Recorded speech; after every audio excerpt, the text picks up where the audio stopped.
نماز جمعہ کی ادائیگی کے لیے ایک مسجد میں حاضری ہوئی۔ گنجان آبادی، غریب آبادی میں چھوٹی سی مسجد تھی۔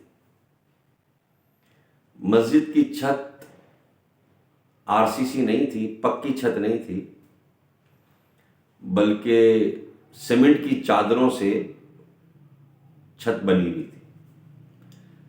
جب میں اندر داخل ہوا تو مسجد کے بالکل بیچ میں جو چھت ہے وہ ٹوٹی ہوئی تھی بیچ سے۔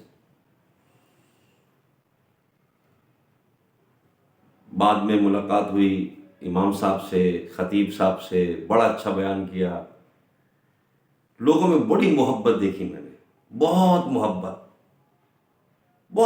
دیکھی۔ نماز کے بعد، صلاۃ و سلام کے بعد امام صاحب نے لنگر کا بھی اعلان کر دیا تھا کہ شربت کا لنگر ہے، نیاز شریف ہے۔ امام صاحب نے فاتحہ بھی کر دی تھی، اور نماز کے بعد، صلاۃ و سلام کے بعد شربت کا سلسلہ بھی شروع ہوا۔ بڑی بڑی مسجدوں میں گئے ہوں گے آپ، لیکن یہ نظر نیاز کا سلسلہ آپ کو یا تو خانقاہوں میں ملے گا یا میں نے یہاں دیکھا۔ بڑا لطف آیا۔ میں دل میں سوچ رہا تھا کہ وہ ٹوٹی سی چھت کی مسجد، اچھا یہ مت سمجھیے مجھے کوئی آپ سے کوئی کنٹریبیوشن کے لیے کہنا ہے کہ جناب اپنا حصہ ملائیں، نہ نہ نہ نہ نہ، نہیں، آپ اپنے پیسے اپنے پاس رکھیں، وہ اللہ کا گھر ہے، اس کا انتظام ہو جائے گا انشاءاللہ، آپ فکر نہیں کریں۔ میں کچھ اور کہنا چاہتا ہوں آپ سے، وہ یہ کہ وہ ٹوٹی چھت کی مسجد میں جو محبت مجھے ملی، جو محبت میں نے دیکھی، آپس میں لوگ کس طرح مل رہے تھے، ایک دوسرے سے کیسے ملاقاتیں کر رہے تھے، کیسے بات چیت کر رہے تھے، ایک گھر جیسا ماحول لگ رہا تھا۔ میں سوچ رہا تھا کہ وہ مسجدیں جو بڑی بڑی مسجدیں ہیں، عالی شان مسجدیں ہیں، یہ مسجد ٹوٹی چھت والی مسجد کے لوگوں کے دل آپس میں جڑے ہوئے ہیں، اور ایسا لگتا ہے گویا وہ مسجدیں جو عالی شان بنی ہوئی ہیں ان کے آپس کے دلوں میں شاید بغض ہے، وہ محبت نہیں دیکھی۔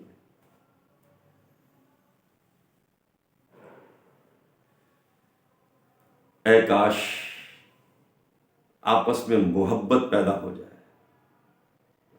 ایک دوسرے کا خیال کرنے کا جذبہ پیدا ہو۔ امام صاحب کی بڑی اس میں محنت ہے، یہ ماحول بنانے میں۔ بتا رہے تھے کہ جب ہم نے شروع میں یہ نظر نیاز کا سلسلہ شروع کیا، مسجد تعمیر کی اور نظر نیاز کا سلسلہ شروع کیا، تو جو لوگ نظر نیاز کو نہیں مانتے انہوں نے بہت تکلیفیں دیں، پتھراؤ کیا۔ پھر آہستہ آہستہ ہم نے بھی ہمت نہیں ہاری، آہستہ آہستہ ماشاءاللہ وہاں ماحول بن گیا الحمدللہ۔ تو وہ کہتے ہیں نا، کھلانے پلانے سے بڑا فرق پڑتا ہے، نظر نیاز سے بڑا فرق پڑتا ہے ماشاءاللہ۔ اب ماشاءاللہ اس علاقے کے، بلکہ بتا رہے تھے کہ دور دور سے بھی بچے پڑھنے آتے ہیں، بچیاں پڑھنے آتی ہیں، وہ ماشاءاللہ بڑا اچھا سلسلہ ہے۔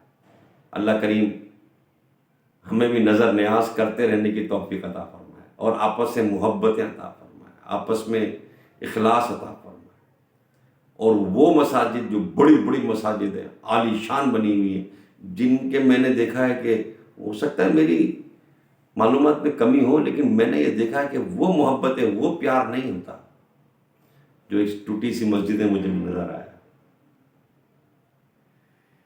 یہ چھت کا یہ بندوبست ہو جائے گا انشاءاللہ، فکر نہیں کریں آپ، لیکن اصل جو ہے نا وہ دل ہے، دل آپس سے ملے ہوئے ہونے چاہیے انشاءاللہ۔ یہ پیغام بھی ہے ان لوگوں کے لیے کہ اپنی مسجدوں میں ماحول ایسا بنائیے کہ مسجد سے باہر واپس جانے کا بندے کا دل ہی نہ کرے، مسجد میں بیٹھا ہے۔ صرف امام صاحب کو ٹارگٹ کر لینا کہ ان کو چاہیے، گھر کا ماحول جیسے پورے گھر کے افراد بناتے ہیں، مسجد یا ادارے کا ماحول بھی سارے افراد ہی بناتے ہیں، سب اپنے اپنے طور پہ حصہ اس میں ملاتے ہیں۔ اللہ کریم ہمیں اسلامی روح کے مطابق اپنی زندگی گزارنے کی سعادت نصیب فرمائے۔ والسلام علیکم۔